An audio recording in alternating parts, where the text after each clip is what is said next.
कर्मण्येवाधिकारस्ते मा फलेषु कदाचन मा कर्मफलहेतुर्भुः मा ते सङ्गोत्स्वकर्मणि। हरे कृष्ण कृष्ण कृष्ण हरे हरे, हरे राम राम राम हरे हरे। हरे कृष्ण कृष्ण कृष्ण हरे हरे, हरे राम राम राम हरे हरे। हरे कृष्ण कृष्ण कृष्ण हरे हरे, हरे राम राम राम हरे हरे। हरे Krishna Krishna Krishna Hare Hare. We have with us a beautiful Shakti, Ma Giteshwariji. In the Bhagavad Gita, Shri Krishna speaks about how this wisdom in this path is not only for those on a path of sannyas, but it doesn't matter what way you live. It doesn't matter what role you're in. A student, a householder, someone who's retired, or a sannyasi. This truth is equally applicable to people in every ashram of life. Our Ma Giteshwariji in her life has bridged all of these different paths, all of these different ashrams, beginning as a householder, living in Liberia with her family. She was touched by her divine guru and began, even as a householder, to live the Bhagavad Gita in her life. Over the years, through the divine Leela, the passing of her husband, she became closer and closer to her divine guru, and ultimately went from the householder ashram of life to the sannyas ashram of life. And she now is serving fully throughout the world, traveling internationally so much for the Gita ashram, taking the teachings, taking the touch of the Bhagavad Gita to people in so many countries all across the world. We had the wonderful joy of listening to her chant for us at the opening of today, and now we have the wonderful blessing of listening to her beautiful words on the Bhagavad Gita.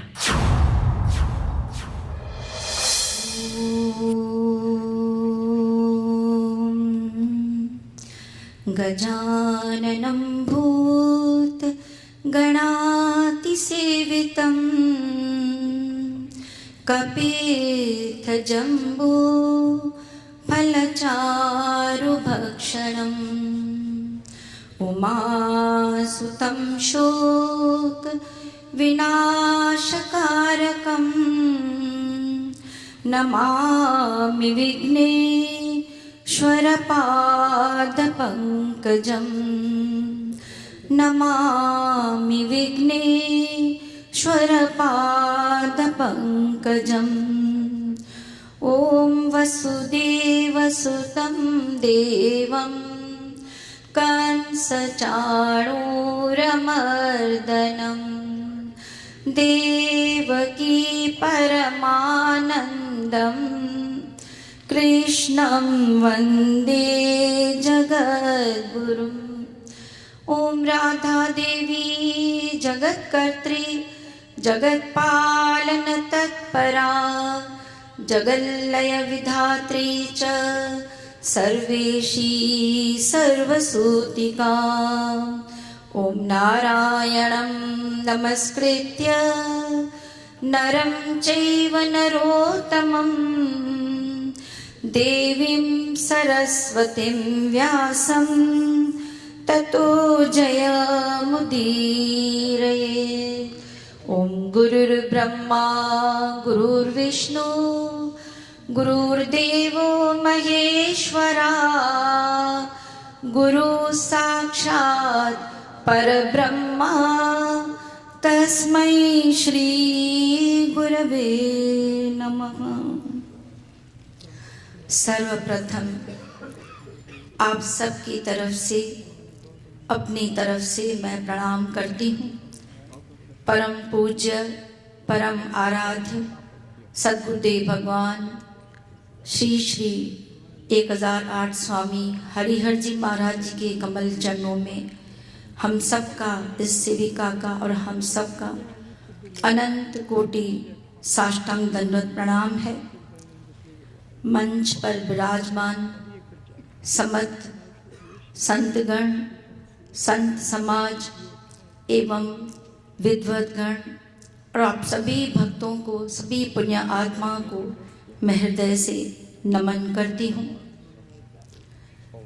बहुत सुंदर वर्णन चल रहा है। आज के इस international Gita conference का विषय है गीता इन मॉडर्न एज। आधुनिक युग में गीता की क्या उपयोगिता है, गीता को हम जीवन में कैसे धारण कर सकते हैं। जब इस आधुनिक युग में इतनी सुख सुविधाएं बढ़ी हुई हैं, भौतिक सुखों की कोई कमी नहीं है, उसके बावजूद भी जहाँ देखो टेंशन, डिप्रेशन, स्ट्रेस, हर तरह का स्ट्रेस लोगों को सता रहा है। Emotional stress, financial stress, physical stress, ethical stress, mental stress, हर तरह से हाहाकार मचा हुआ है। प्रश्न उठता है गीता हमें किस तरह से मार्गदर्शन कर सकती है और हमें सच्ची हृदय की शांति प्रदान कर सकती है। भगवान ने गीता में खुद कहा संसार है दुखालय अशाश्वतम। दुखों का घर है ये संसार। तरह तरह के दुख, तरह तरह के कष्ट, आलय कहते हैं घर को, दुखों का घर है। जैसे हम चले जाएं पुस्तकालय में तो तरह तरह की पुस्तकें मिलेंगी, वस्त्रालय चले जाएं तरह तरह की वस्त्र मिलेंगे। तो भगवान ने कहा यह संसार भी दुखालय है, दुखों की कोई कमी नहीं है, परंतु गीता औषधालय है। हर प्रॉब्लम का सॉल्यूशन हमको गीता में मिलता है। संसार की ऐसी कोई प्रॉब्लम नहीं है जिसका सॉल्यूशन गीता में नहीं है। किसी भी प्रॉब्लम का सॉल्यूशन ये 700 गुरु महाराज कहते थे, ये 700 श्लोक तो हैं, 700 मंत्र हैं, परंतु ये 700 कैप्सूल्स हैं। हर प्रकार की प्रॉब्लम का सॉल्यूशन गीता में है। तो देखें कि सबसे बड़ी जो समस्या है वो है हमारी मन की शांति। How to achieve peace of mind in this modern age. Gita हमारा समाधान करती है, गीता हमको सॉल्यूशन देती है। जस्ट इन वन वर्ड भगवान ने बताया शांति का मार्ग क्या है। त्यागा शांतिरनंतरम।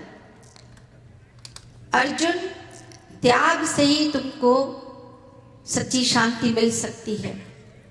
प्रश्न उठता है त्याग, किस चीज का त्याग करें? त्याग करें कामना का, त्याग करें अहंकार का, त्याग करें क्रोध का, त्याग करें आलस का। भगवान ने कहा ना, अभी पाठ हुआ, नित्य युक्ता उपासते, नित्य युक्त होकर के कोई भी हम कार्य करेंगे अवश्य सफलता मिलेगी। सबसे बड़ा शत्रु जो हमारा है अगर, वो है कामना। अर्जुन का यही प्रश्न था, अथ केन प्रयुक्तोऽयं पापं चरति पुरुषः अनिच्छन्नपि वाष्णेय बलादिव नियोजित। प्रभु कृपा करके बताओ, आखिर मनुष्य पाप कर्म करता क्यों है? भगवान ने कहा, अर्जुन, काम एष क्रोध एष, ये सबसे बड़ा जो कारण है हमारी कामना। इसलिए भगवान ने कहा, ये कामना क्या है? नरक का द्वार है। त्रिविधम नरकस्येदं द्वारम नाशनमात्मना काम क्रोध तथा लोभस तस्मादेतत्रयम् त्यजेत। त्यजेत कहते हैं छोड़ दो, उसका त्याग कर दो। कामना का, क्रोध का, लोभ लालच का। क्योंकि जब कामना पूरी होती है तो लोभ बढ़ता है, लालच बढ़ता है, और चाहिए। क्योंकि महाशनो महापापमा, बहुत अधिक खाने वाली और बहुत बुरे से बुरा पाप कराने वाली ये कामना है। और कामना अगर पूरी नहीं होगी तो एकदम क्रोध आ जाएगा, अनइनवाइटेड, बिन बुलाए। भगवान ने कहा, ये नरक का द्वार है अर्जुन, इससे बचना। गीता हमको सिखाती है। और काम, क्रोध, लोभ, मोह, अहंकार, ये सारे जितने दुर्गुण हैं, 100 कौरव क्या है, हमारे अंदर बैठी हुई आसुरी संपदा है। भगवान कहते हैं, इनसे बचो, त्याग इनका करो। भगवान ने कहा, अर्जुन, सर्वभूत हिते रता की भावना से आगे बढ़ो। स्वामी जी ने बड़ा सुंदर सुनाया। अभी गीता आरंभ भी होती है, धर्म क्षेत्रे कुरुक्षेत्रे। अहिल्याबाई होलकर ने इन 4 शब्दों को ऐसे अरेंज किया, क्षेत्रे क्षेत्रे धर्म कुरु, हर क्षेत्र में धर्म का काम करो। यहाँ पर हिंदू, मुस्लिम, ईसाई, बुद्धिज्म, जैनिज्म, इन धर्मों की बात नहीं है। क्योंकि जब भगवान ने गीता अर्जुन को सुनाई थी 5191 साल पहले, तब ये कोई धर्म नहीं थे, पर गीता तो इससे भी बहुत पुरानी है। भगवान ने कहा, सबसे पहले मैंने गीता का ज्ञान किसको दिया? सूर्य नारायण को।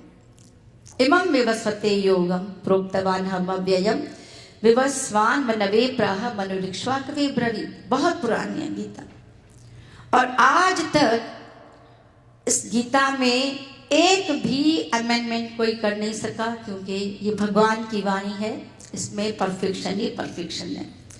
तो सबसे बड़ा जो हम दुख देते हैं लोगों को धर्म के विपरीत, वो क्या है? अपनी वाणी के द्वारा।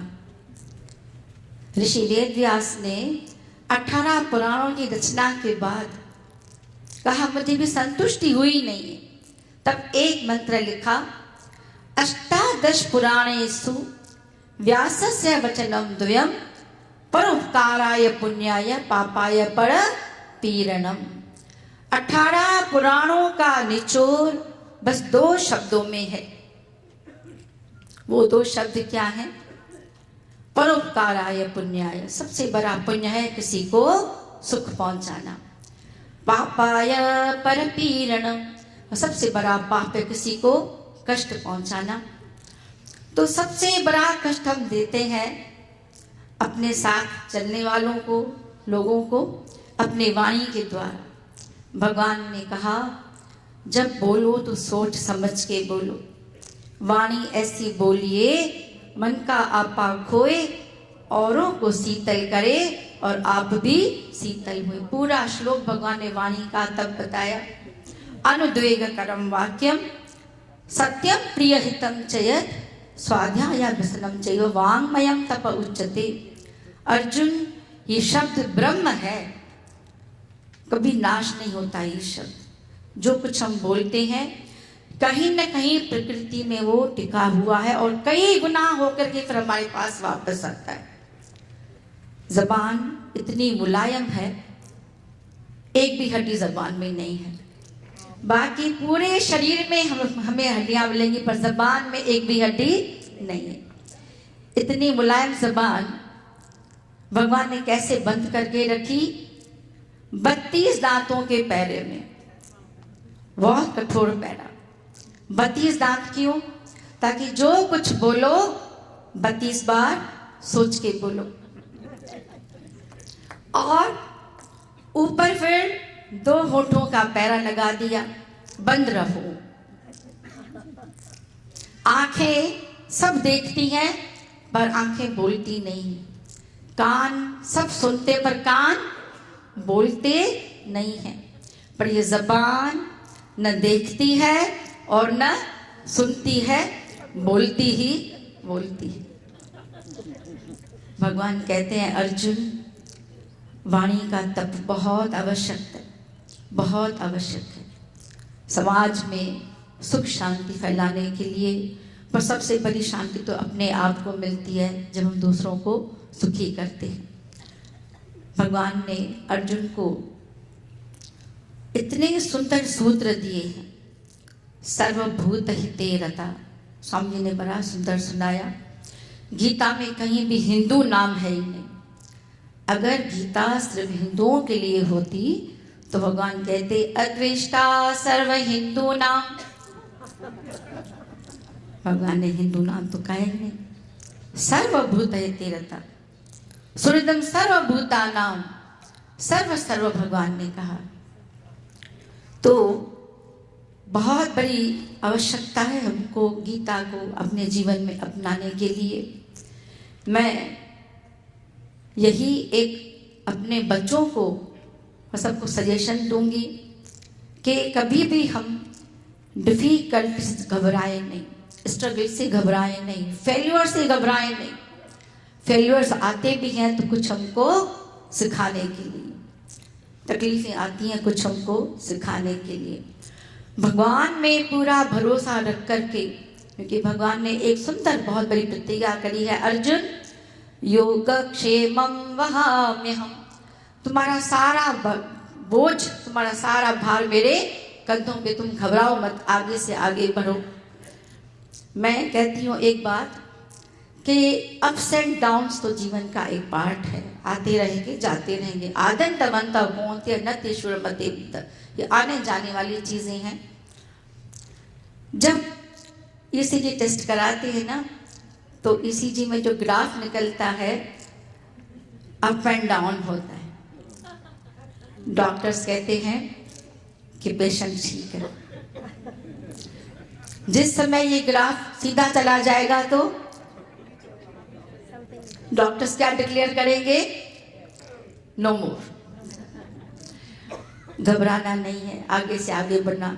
युध्यस्व विगत ज्वरः, जो पास्ट का और फ्यूचर का जो बुखार हमें चढ़ा हुआ है, पास्ट की फिक्र ऐसे क्यों हुआ, पश्चाताप, और फ्यूचर की चिंता क्या होगा, इन सबको छोड़ करके जो गोल्डन प्रेजेंट हमारे हाथ में है उसको यूज़ करके हम आगे से आगे बढ़ें।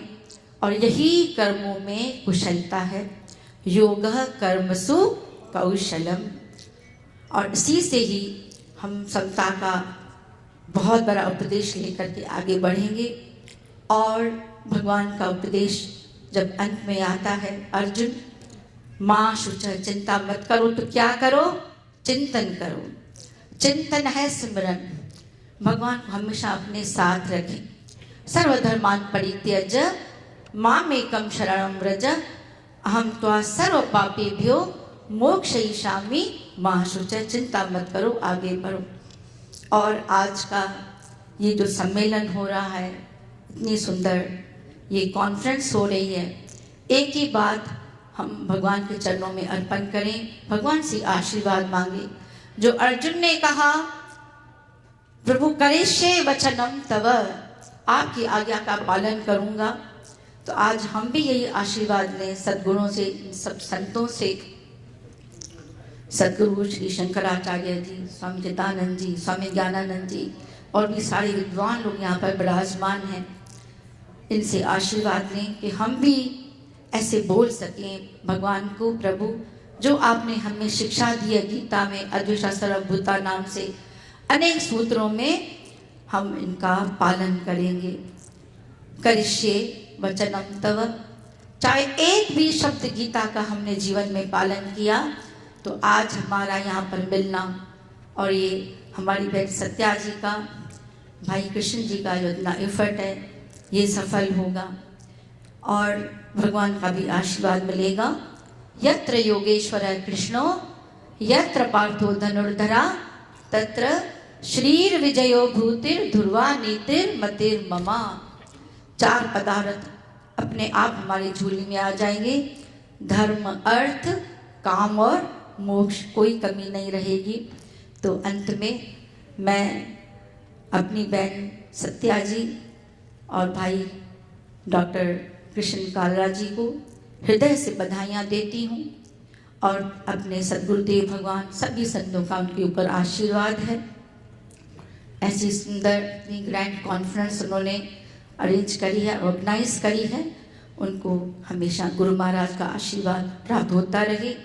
इन्हीं शब्दों से मैं यही विराम लेती हूँ। जोरदार जयकारा करें हृदय से। बोल श्री कृष्ण चंद्र भगवान की जय।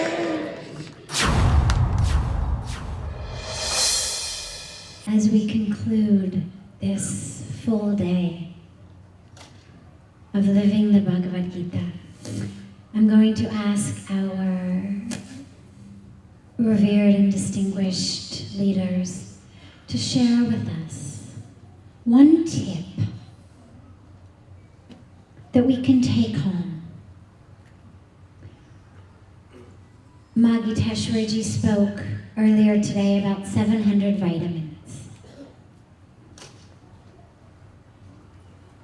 From each of them, if we can get one multivitamin, if we don't have time every day to take 700 pills, what's that one multivitamin we can take that includes all of the vitamins, all of the minerals, all of that in the entire Gita, and help us live and implement that in our lives? So we will begin with our beloved Ma Giteshwari ji, one multivitamin for us.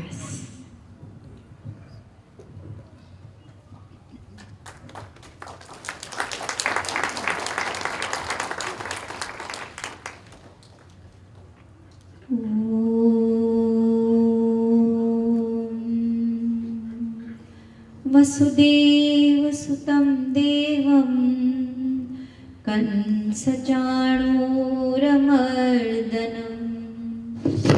Devaki परमानन्दं कृष्णं वन्दे जगद्गुरुम्। ॐ तप्तकाञ्चन गौराङ्गी राधा वृन्दावनेश्वरी वृषभानुसुते देवी प्रणमामि हरिप्रिये। ॐ नारायणं नमस्कृत्य नरं चैव नरोत्तमं देवीं सरस्वतीं व्यासं ततो जयमुदीरये। ॐ गुरुर्ब्रह्मा गुरुर्विष्णु गुरुर्देवो महेश्वरा गुरु साक्षात् परब्रह्मा तस्मै श्री गुरवे नमः। सर्वप्रथम आप सबकी तरफ से, अपनी तरफ से मैं प्रणाम करती हूँ। परम पूज्य, परम आराध्य सद्गुरुदेव भगवान श्री श्री 1008 स्वामी हरिहर जी महाराज जी के कमल चरणों में इस सेविका का और हम सब का अनंत कोटि साष्टांग दंडवत प्रणाम है। मंच पर विराजमान समस्त विद्वद्गण और आप सभी भक्तों को, सभी पुण्य आत्माओं को, एक ही को मैं हृदय से नमन करती हूँ। सुबह से हम लूट रहे हैं गीता माता का खजाना। तरह तरह से विद्वानों ने इतनी ज्ञान भरी बातें बताई हैं, पर मन नहीं भरता। कई बार हम महाराज जी से कहते थे, महाराज जी हमारा मन नहीं भरा, तो वो कहते थे कि हम चाहते हो मन भर जाए, मन नहीं भरा।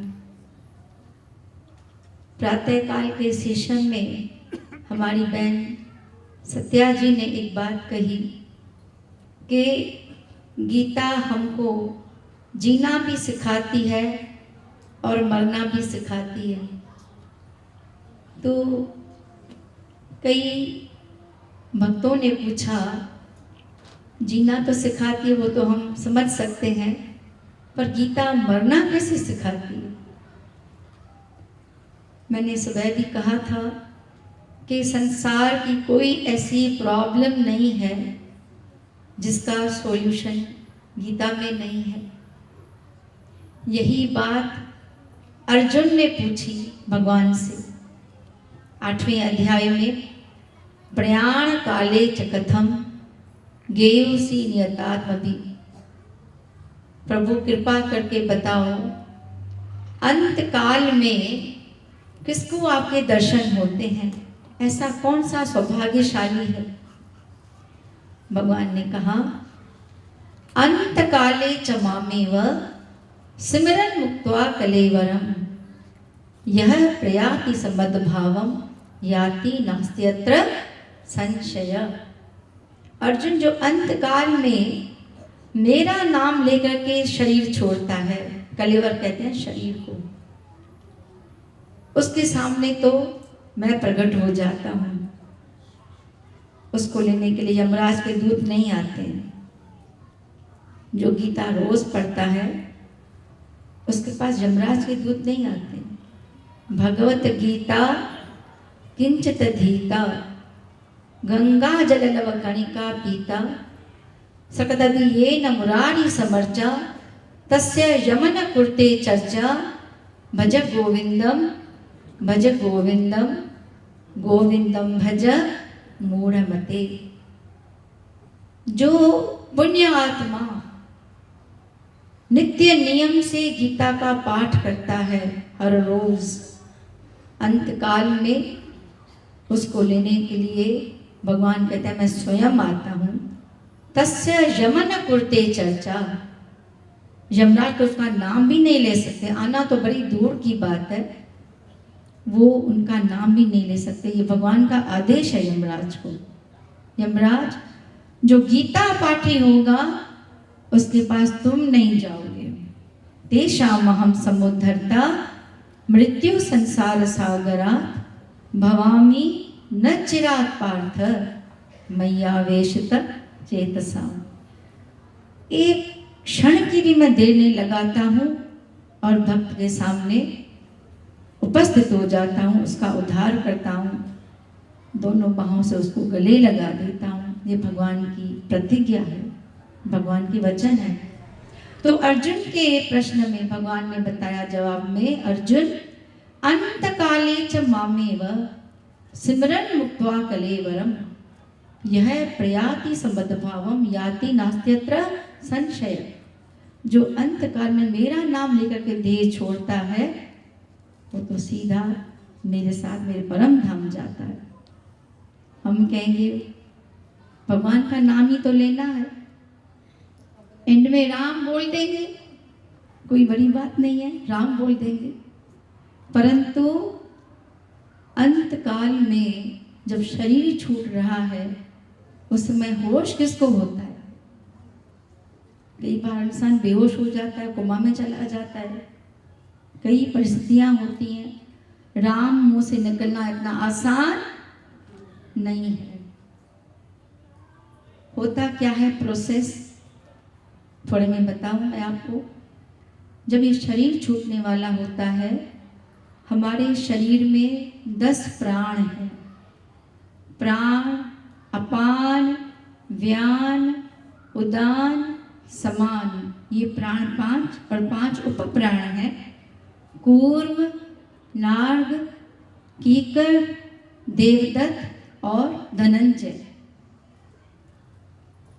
अंत समय में एक एक करके प्राण शरीर से निकलता है। 9 प्राण निकल जाते हैं। पैरों से शुरू होता है। मैंने खुद ऐसे केसेस विटनेस किए हैं, पैर यूं हिलने लग जाते हैं। जब आँखों से प्राण निकल रहा होता है तो आँख ऐसे फड़फड़ाती है जैसे किसी ने कोई मशीन फिट कर दी गई हो। 9 प्राण निकल जाते हैं। अंतिम प्राण धनंजय प्राण 10वें द्वार में रहता है, जिसको ब्रह्मरंध्र कहते हैं। धनंजय प्राण यहाँ रहता है और फिर निकलता कहाँ है? शमशान भूमि में। बेटे को कहते हैं कपाल क्रिया करो, हाथ में छड़ी देते हैं। वो माता पिता के मस्तक पे छुआता है, एक प्रतीक के मात्र।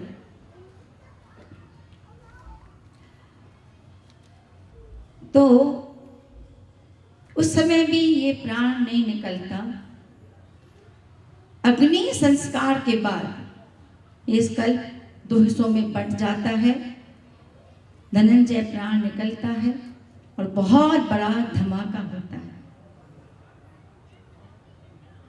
जिस समय ये 9 प्राण निकल रहे हैं उस समय मन क्या करता है? क्योंकि सिमरन करना ये मन का काम है, शरीर का काम नहीं है। मन जाकर के उस विषय पे टिक जाता है जिसका ध्यान उसने जिंदगी भर ज़्यादा से ज़्यादा किया होगा। मन उसी बात को ही सोचता है। और यम यम वापी सिमरन भावम त्यजन्त्यन्ते कलेवरम तम तमे वैति कौंठ सदा भाव भावित। जो अंतिम हमारा ध्यान होगा, चिंतन होगा, उसी के अनुसार ही हमारा अगला जन्म होगा। ये भगवान के वचन है।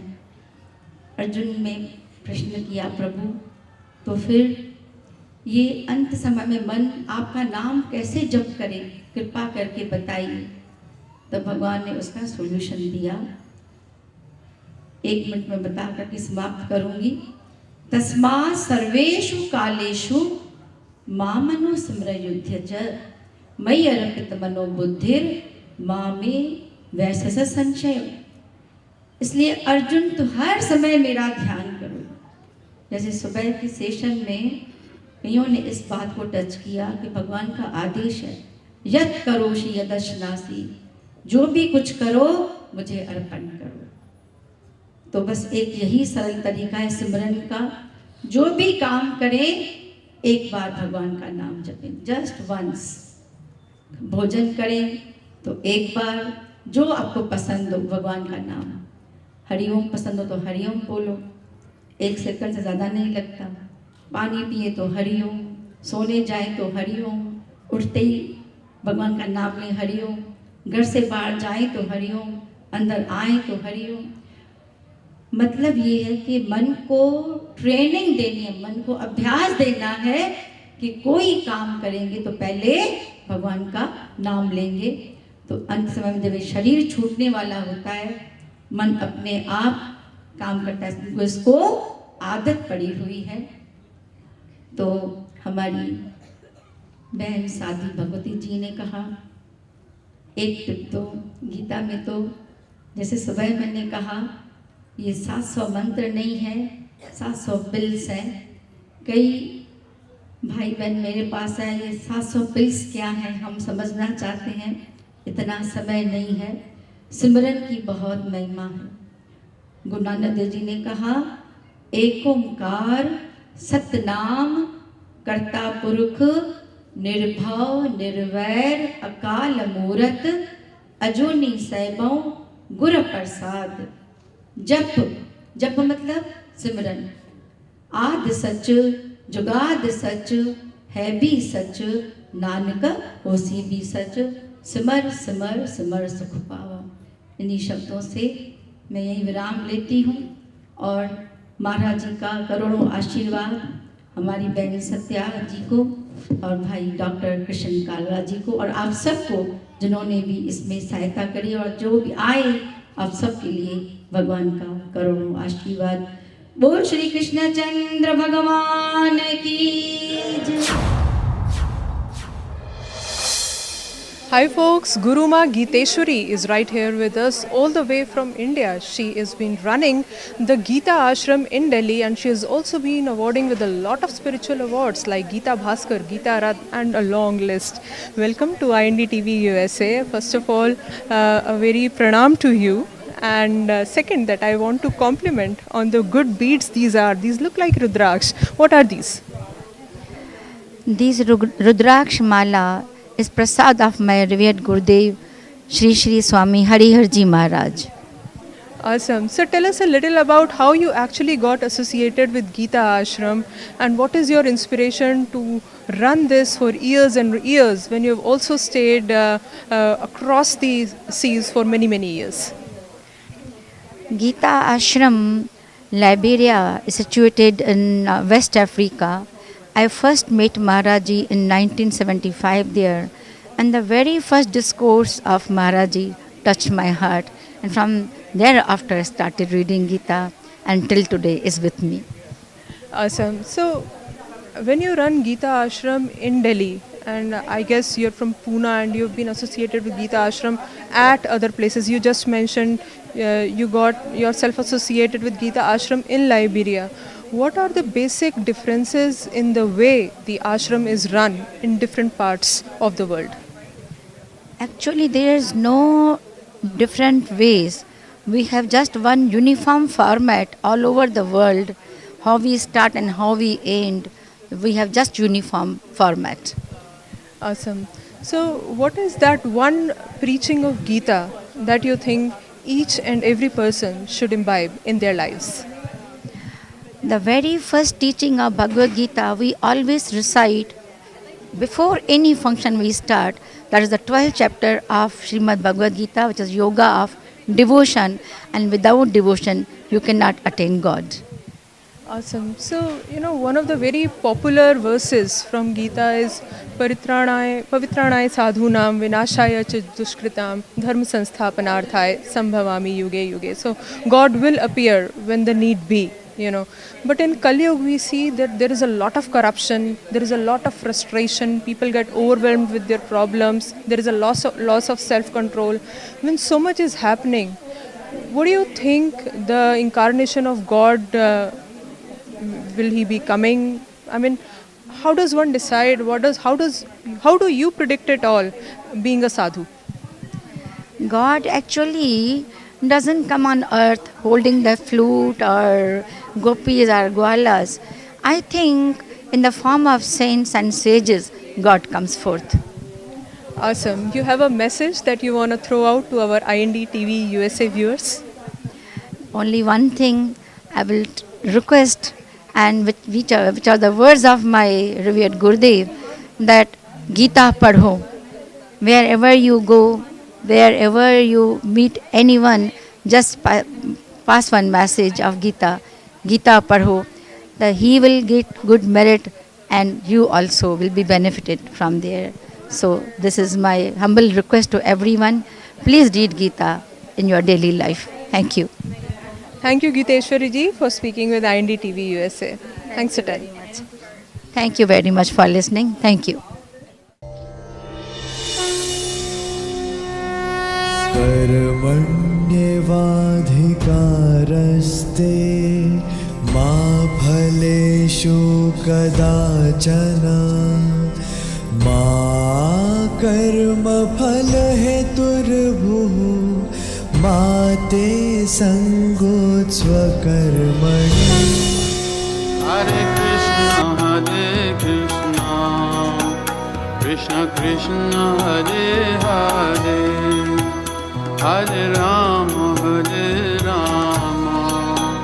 Rama Rama, Hare Hare. Hare Krishna, Krishna Krishna, Hare Hare, Hare Rama, Rama Rama, Hare Hare. Hare Krishna, Krishna Krishna, Hare Hare, Hare Rama, Rama Rama, Hare Hare. Hare Krishna, Krishna Krishna, Hare